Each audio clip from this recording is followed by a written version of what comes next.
Suppose कीजिए कि बहुत गर्मी वाले दिन रात के ठीक 10 बजे आपका फैन और एसी बिगड़ जाए। अब आप उसे रिपेयर करने के लिए क्या करेंगे? मोस्ट प्रोबेबली आप अपने फ्रेंड्स और रिलेटिव्स को कॉल करेंगे कि क्या उनकी जान पहचान में कोई रिपेयरिंग वाला है।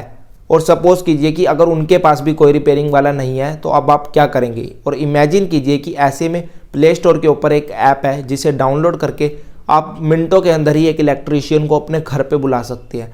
अर्बन क्लैप भी ऐसा ही करता है। अर्बन क्लैप के ऊपर आपको प्लम्बर्स, ब्यूटिशियन जैसे सभी होम अप्लायंसेस रिपेयरिंग वाले पर्सन्स आपको मिल जाएंगे। इंडिया में ये इंडस्ट्री हाईली डिसऑर्गेनाइज्ड है और इसकी मार्केट कैप $100 बिलियन से लेकर के $400 बिलियन तक एस्टिमेट की गई है। हेलो गाइस, आज की वीडियो में हम जानेंगे कैसे अर्बन क्लैप ने इस हाईली डिसऑर्गेनाइज्ड इंडस्ट्री को ऑर्गेनाइज करके $2 बिलियन की वैल्यूएशन को अचीव किया। अर्बन क्लैप को 2014 में वरुण खेतान, अभिराज बाल एंड राघव चंद्रा ने स्टार्ट किया था। वरुण खेतान, अभिराज बाल IIT कानपुर के अंदर बैचमेट्स थे और अर्बन कंपनी स्टार्ट करने से पहले इन्होंने अपना एक स्टार्टअप स्टार्ट किया था जिसका नाम था सिनेमा बॉक्स, जो कि एक मूवी स्ट्रीमिंग कंपनी थी। अगर आप लॉन्ग ट्रैवलिंग कर रहे हो तो आप वाईफाई के थ्रू मूवी को स्ट्रीम कर सकते थे।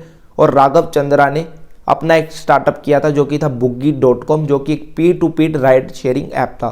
दोनों ही स्टार्टअप्स के अंदर इन्हें ज़्यादा पोटेंशियल्स नज़र नहीं आया और इसीलिए इन्होंने इस स्टार्टअप्स को कंटिन्यू नहीं किया। बाद में ये तीनों फ्रेंड्स एक म्यूचुअल फ्रेंड की पार्टी में मिले और वहाँ पे इन्होंने नेटवर्किंग की और वहाँ पे इन्होंने आइडिएशन भी की। उसके बाद इन्हें अर्बन क्लैप का आइडिया आया और इन्होंने अर्बन क्लैप को स्टार्ट किया। उस टाइम पे इंडिया में लोग ऐसी सर्विसेज को फाइंड करने के लिए येलो पेजेस जैसी डायरेक्टरीज का यूज करते थे जिसके अंदर बहुत ज़्यादा इश्यूज आते थे। ऐसे यूजर अगर आप डायरेक्टरीज के ऊपर किसी सर्विस प्रोवाइडर को सर्च कर रहे हो तो आपको बहुत बड़ी लिस्ट मिलेगी और आपको उन्हें कॉल करके जानना होगा कि वो क्या सर्विसेज प्रोवाइड करते हैं और अपना इशू उनके साथ डिस्कस करना होगा। और ऐसे सर्विस प्रोवाइडर आपको लीड मिलती थी और उसके बाद आपको जो है कस्टमर से बात करके उन्हें नर्चर करना होता था। तो इस बिजनेस मॉडल के अंदर बहुत ही ज़्यादा दिक्कत थी।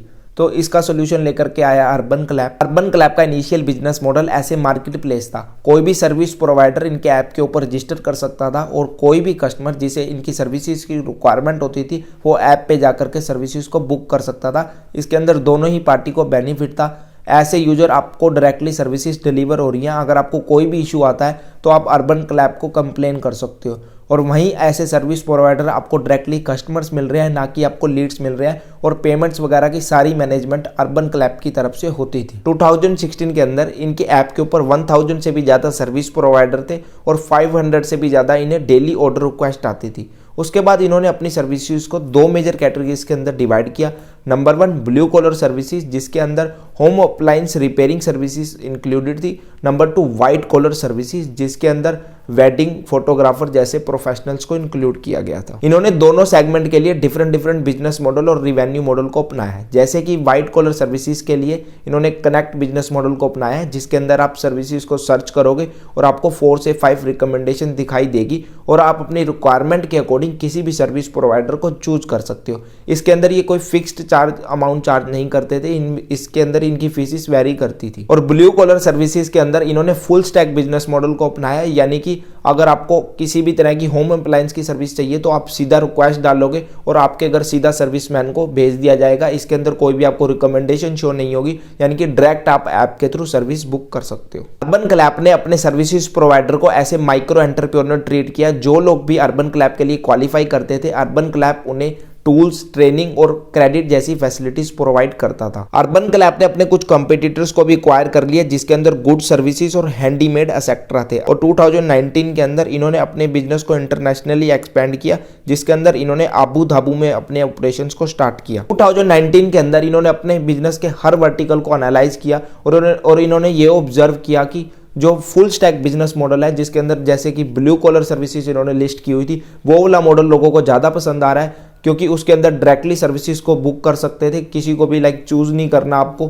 तो वो वाला मॉडल लोग ज़्यादा पसंद कर रहे थे। तो कंपनी ने अपने बिजनेस मॉडल को रीवैम्प किया और फुल स्टैक बिजनेस मॉडल के ऊपर शिफ्ट हो गए।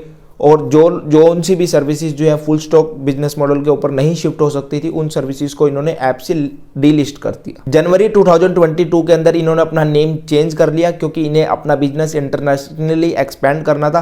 अर्बन क्लैप का मीनिंग नेगेटिव साउंड होता है इंटरनेशनल मार्केट के अंदर, तो इसीलिए इन्होंने क्लैप हटा दिया और अर्बन कंपनी अपना नेम कर दिया। 2022 के पैंडेमिक में कंपनी बुरी तरह से हिट हुई और इन्होंने जीरो रिवेन्यू जनरेट किया। बट इन्होंने बहुत अच्छे से है अपनी कंपनी को बूस्ट किया कोविड के बाद। कोविड से डील करने के लिए कंपनी ने मिशन शक्ति लॉन्च किया, जिसके अंदर फर्स्ट इनका प्रोजेक्ट था प्रोजेक्ट कवच, जिसके अंदर इन्होंने अपने वर्कर्स के लिए सेफ्टी प्रोटोकॉल्स और एसओपीज को लॉन्च किया। इन्होंने daily temperature checks, mask, gloves, IVR, sanitiser, telemedicine etcetera की सर्विसेज प्रोवाइड की अपने सर्विसेज प्रोवाइडर को। इसके अलावा online hygiene and safety trainings जो WHO के स्टैंडर्ड्स थे उनको भी इन्होंने फॉलो किया।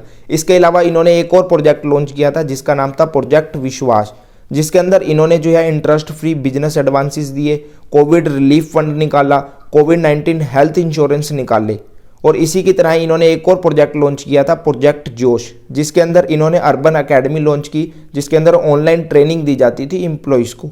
इसके अलावा इन्होंने पीपल केयर एंड सेफ्टी के ऊपर वर्क किया, वर्क फ्रॉम होम दिया अपने एम्प्लॉयज़ को। इसके अलावा लीडरशिप टोल की। नवंबर 2020 तक कंपनी वापस ट्रैक पर आ गई। अप्रैल 2020 के अंदर कंपनी ने यूनिकॉर्न क्लब में एंटर कर लिया।